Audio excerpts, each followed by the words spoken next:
My name is Ruby, and I'm 30 years old. It was late afternoon, the kind of golden hour that usually makes everything look softer, kinder. But nothing felt kind about what I saw glowing from my laptop screen. I had just been drafting a few lines to announce my own housewarming party, a celebration I'd been planning quietly, joyfully for weeks.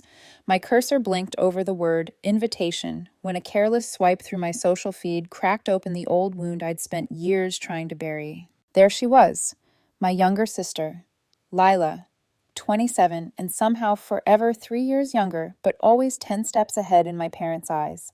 Her post filled my screen, a photo of her standing in front of a glossy apartment building, lips painted crimson smile wide, hair swept like she was auditioning for a magazine cover. The caption hit harder than the photo. Can't wait to welcome everyone to my housewarming next Saturday. It'll be unforgettable. Unforgettable. The likes and comments came in waves. Aunts, uncles, cousins, all promising to be there. Heart emojis, champagne bottles, clapping hands. I scrolled and scrolled, searching for my name, some tag, some invitation. Nothing. The pit in my stomach tightened when my eyes froze on the date her party was scheduled for the exact same day as mine. For a long moment, all I could do was laugh. Not because it was funny, but because the universe had a cruel sense of humor. This wasn't just about a party. It was the perfect symbol of my life in that family being erased, replaced, forgotten. The screen blurred as old memories surged forward. The kind you think you've outgrown, but that never really leave. I was 17 again. Stepping into the living room after a 10-hour shift at the little cafe where I'd been saving every tip, every dollar for a dress. $800 for something beautiful, something mine. My prom dress. I still remember the thrill of pulling it from the boutique's garment bag, the soft rustle of fabric against my skin when I tried it on in secret. And then there she was, Lila, twirling in my dress rhinestones glittering under the cheap overhead light of our living room. My father's voice floated from behind his newspaper flat and dismissive. She has a performance tonight, Ruby. She needs to look nice on stage. Don't be dramatic. Don't be dramatic. That phrase still stings. Lila turned slowly, her eyes locking with mine. She grinned, not wide and innocent, but sharp mocking. The moment our parents weren't watching, she stuck out her tongue like a spoiled child who knew she'd already won. By the time she came home that night, the dress was torn. Oops. Accident, she'd said. Her smirk told me otherwise. I'd cried until I couldn't breathe. It wasn't just fabric that ripped that night. It was the last strand of belief that my parents would ever protect me. Only Aunt Carol, with her small sewing shop and endless patience, salvaged both the dress and my dignity, stitching it back together with rhinestones that made it look almost new. Nobody at prom knew, but I knew. And now, staring at Lila's announcement, I realized that all these years later, nothing had changed.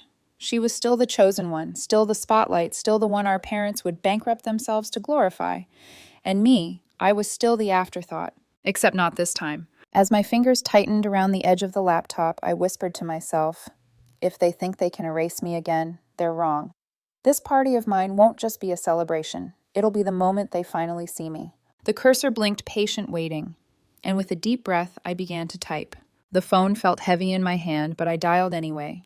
Lila picked up on the second ring, her voice sugar-sweet in that way she always used when she thought she'd already won. Ruby, what a surprise. Don't play dumb, I said, forcing my tone steady. Why wasn't I invited to your housewarming? Her laugh was short, sharp, like breaking glass. Because I don't want you there. You're always jealous, always making a scene. I don't need your drama ruining my night. I pulled the phone away for a second, staring at it as though it had betrayed me too. Then I hung up. My pulse was pounding, but I wasn't done. If Lila wanted to cut me out, fine. But hearing my mother's excuse, that would be the real knife. She answered on the third ring. Hello. Mom, I said. Did you know Lila's throwing a housewarming and didn't invite me? There was a pause. I could almost hear her deciding how cruel she wanted to be. Oh, honey, she sighed. Finally. It's her party. She can invite whoever she wants. Besides, you probably wouldn't fit in at such a nice place anyway. The words slid under my skin like tiny blades. She wasn't done. We'll have her invite you separately some other time so you can see what a real modern apartment looks like. Not like whatever you're doing. A bitter laugh bubbled in my throat, if only she knew. I'd built every inch of my home with my own 2 hands and a design team I had hired myself. But to her, I was still the painter, the disappointment.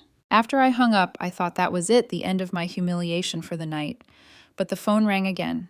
Grandma's voice trembled through the line. "Ruby, your mother called me. She says you're making a scene about not being invited. She says you've always been a drama queen." "Grandma, I didn't." My voice cracked. I wanted to defend myself, but what was the point? And honestly, I remember that fuss you made over that prom dress, always so sensitive. That did it. Something inside me snapped clean and final, like a rope breaking after too much strain. I stared at the shadows stretching across my living room floor, the smart lights glowing softly against the warm wood accents I'd chosen myself. This house wasn't just walls and furniture, it was proof.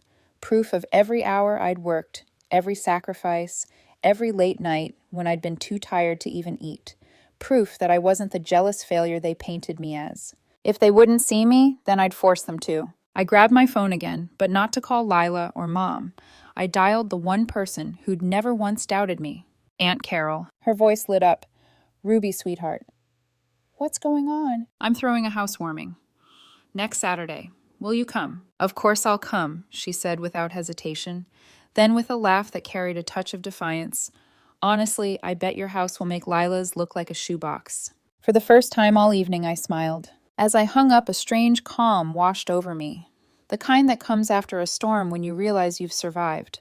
I walked through each room, brushing my fingertips over the surfaces I'd chosen, the colors I'd blended, the designs I'd dreamed. "This isn't just a party," I whispered to the empty house. "It's my declaration." What I didn't know then was how many cracks that declaration would cause and how far the fractures would spread. The morning after my decision, I woke with a strange mix of dread and excitement humming in my chest. The house looked different somehow, alive, like it knew it was about to take center stage. I pulled out a notebook and began scribbling guest names. Friends from college, colleagues from my design firm, clients who had become friends, and of course, Aunt Carol. Not one name from my parents' side of the family made the first draft. But life has a way of complicating even the simplest plans. 2 days later, as I was reviewing mood boards for a client, my phone buzzed. Aunt Carol's voice came through a little hesitant. "Ruby, your mother called me this morning. She told me not to come to your party. Said all the relatives are expected at Lila's." My hand tightened around the phone. "And what did you say?" "I told her she doesn't get to decide where I spend my Saturday. I'll be at your house." Then her tone shifted lighter. "And between you and me, I already have 2 cousins asking me about your place. They're curious." A small laugh escaped me. "Curious." "Yes, darling. Word's spreading. People are wondering why your mother never talks about your work, about your house. I think they want to see for themselves." I felt the first ripple of something unexpected. Maybe for once, silence and secrecy were working in my favor. That evening, I walked through my house with new eyes, planning how to showcase each detail. The open floor plan flowed seamlessly from living room to kitchen light, streaming through floor-to-ceiling windows. The centerpiece, a kitchen island in white quartz edges cascading like a waterfall. In the backyard, the covered patio wrapped around a fire pit that glowed amber in the night. Everywhere I looked, I saw choices I had made my fingerprint in stone wood and light. This wasn't just a house, it was a story one Lila could never counterfeit. Still tension brewed. My phone lit up with late-night texts from relatives. "Your mom says you're trying to compete with Lila. Why the same date? Couldn't you change it? Are we supposed to pick sides?" I typed out responses, then deleted them. There was no point in explaining myself to people who had already decided which daughter mattered more. Instead, I poured myself a glass of wine and sat on the patio, the evening air cool against my skin. For a moment, I let the silence settle, imagining the glow of laughter and voices that would soon fill the space. I wasn't naive. I knew this wasn't just about hosting friends. It was about shifting the balance of attention that had always tilted in Lila's favor. And deep down, a quiet, almost dangerous thought whispered, if my family insists on turning everything into a competition, then maybe it's time I win. What I didn't realize was how many others were already preparing to defect from Lila's perfect little gathering. The fault lines in our family were about to split wide open. The night of the party arrived, draped in anticipation. My home glowed like a lantern in the dusk, warm light spilling through tall windows onto the driveway where cars were already pulling in. Inside, everything was perfect.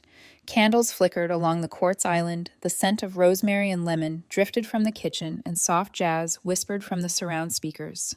It wasn't just a housewarming, it felt like a stage, and every detail I'd ever designed was finally ready to be seen. Jake, my old college friend and professional photographer, arrived first. He walked in, eyes widening. Ruby, this place is wow. Do you mind if I take photos tonight, not just for you, but for my portfolio? This is art. I smiled. Take as many as you want. Just capture her at her best.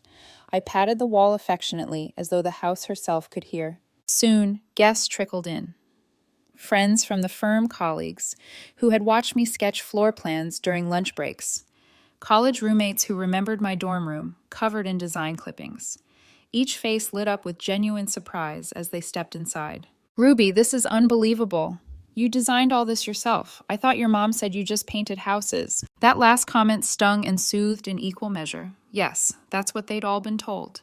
Tonight they would finally see the truth. By the time the first wave of relatives arrived, Aunt Linda, Uncle Ted, my cousins Mark and Sarah, the living room, was alive with laughter and music.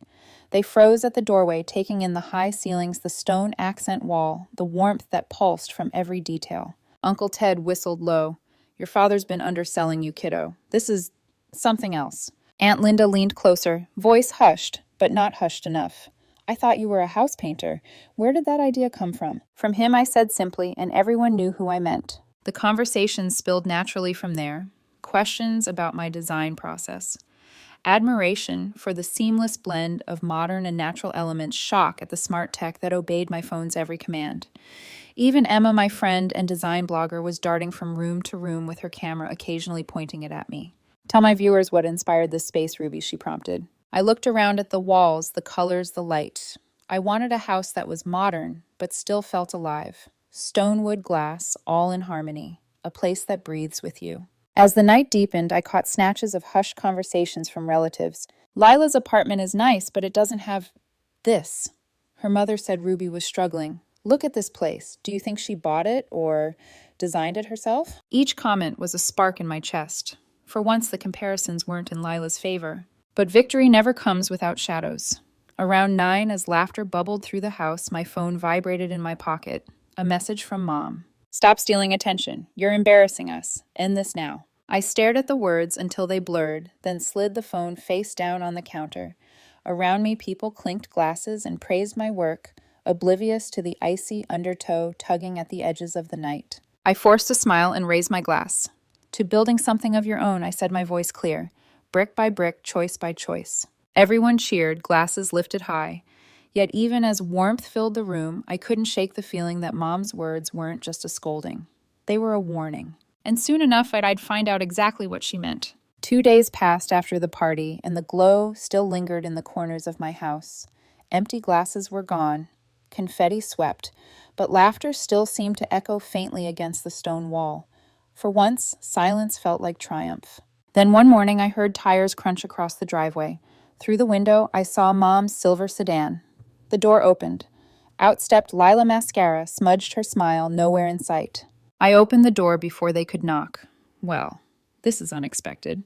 Mom swept past me without waiting for an invitation, her perfume arriving half a second before she did. Lila followed, dragging her feet, her eyes darting around like she'd swallowed vinegar. We want to see what all the fuss is about, Mom said flatly. I let them. Sometimes silence says more than defense ever could. Room by room they walked. The kitchen, the living room, the patio. Mom tried to hide her awe, but her eyes lingered too long on the custom lighting. The waterfall island, the rainfall shower in the master bath. Her mouth pinched tighter each time she failed to find something to criticize. Lila wasn't so subtle. Her face twisted more, with every step her lips trembling as though the house itself had insulted her. She trailed her hand across the quartz counter, not in admiration, but accusation. Finally, back in the living room, she snapped. Her voice cracked open the silence like a whip. This isn't fair, she screamed, tears spilling hot down her cheeks. This house should have been mine. I blinked, stunned. What? You did this on purpose, Ruby. You made it bigger, better, just to spite me. My chest tightened, a familiar ache returning, but my voice stayed calm. I didn't even know you had an apartment until I saw your post. How could I have planned this to spite you? You're lying, she shrieked, collapsing onto the couch as though gravity itself had betrayed her. You always have to outdo me. Mom's arm wrapped around her, immediately soothing her, like she was 5 years old again. Honey, calm down. Don't upset yourself. But Lila clung harder.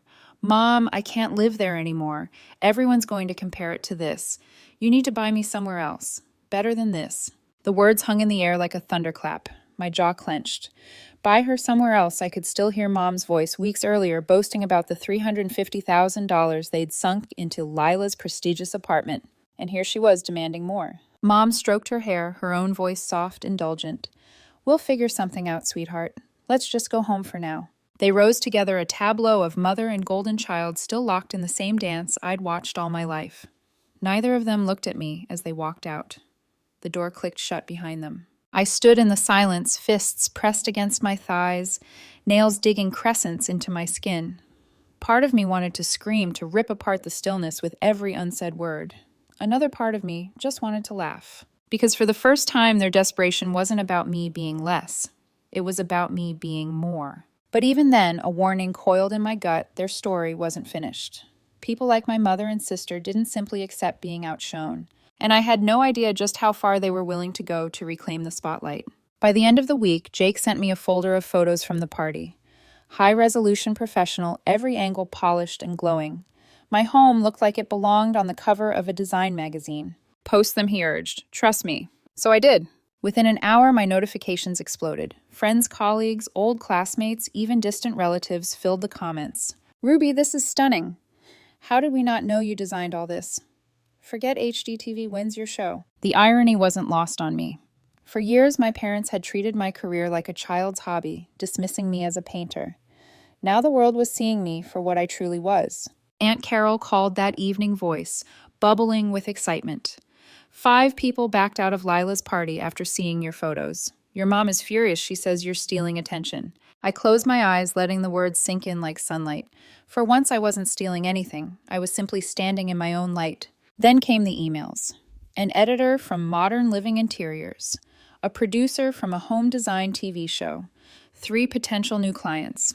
My housewarming had turned into something much bigger, my launch. By Christmas, the wave had crested into something undeniable. I walked into Grandma's living room carrying a bottle of wine only to be swept into her arms. There's my famous granddaughter, she exclaimed, squeezing me tight. I've watched your TV feature 5 times.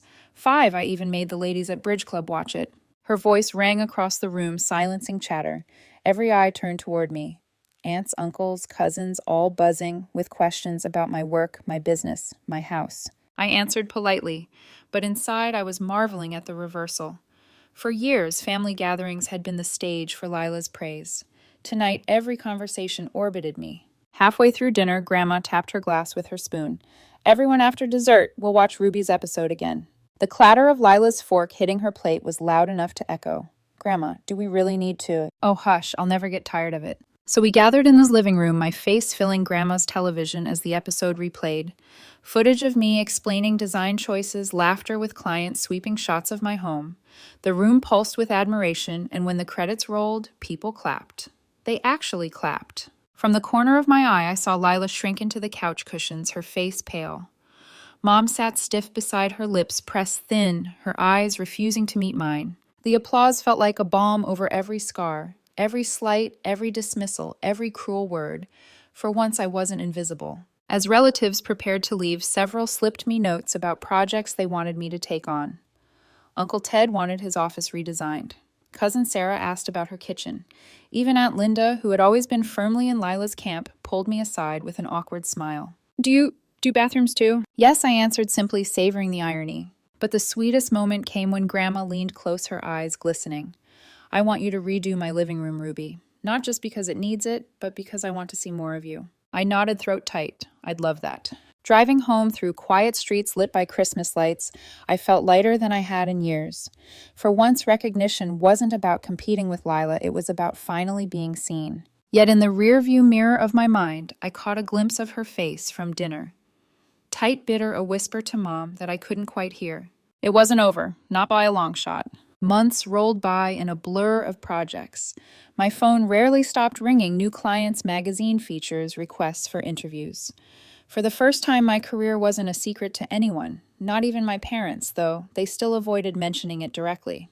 Then one gray afternoon, my phone lit up with a name I hadn't seen in months, Lila. I stared at it, debating whether to answer. My gut whispered, ignore her. But curiosity won. Hello. Silence then. Her voice softer than I'd ever heard it. Ruby, hi. I braced myself. What do you want, Lila? I was wondering if maybe you could help me. She hesitated like the words themselves burned. My apartment. It doesn't feel like me. It's so boring. After seeing your place, I can't stand it anymore. A bitter laugh almost escaped. You want me to redesign your apartment? Yes, if you're not too busy. She sounded small, stripped of her usual arrogance. I know I've been awful, but you're good at this. Really good. For a moment, the line crackled with everything unsaid. Prom dresses, housewarmings, years of jealousy. My instinct screamed to hang up, but another part of me, the part that had longed for her acknowledgement, leaned forward. I'll do a consultation, I said carefully. I'll create a design plan and give you specs, but you'll have to handle the renovation yourself. I'm booked solid. That's fine, she said quickly. Too quickly. We set a time.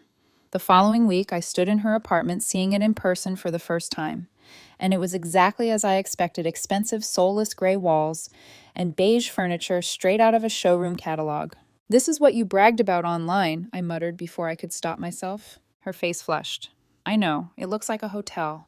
People come over and no one says anything. They don't feel anything. I studied her, really studied her.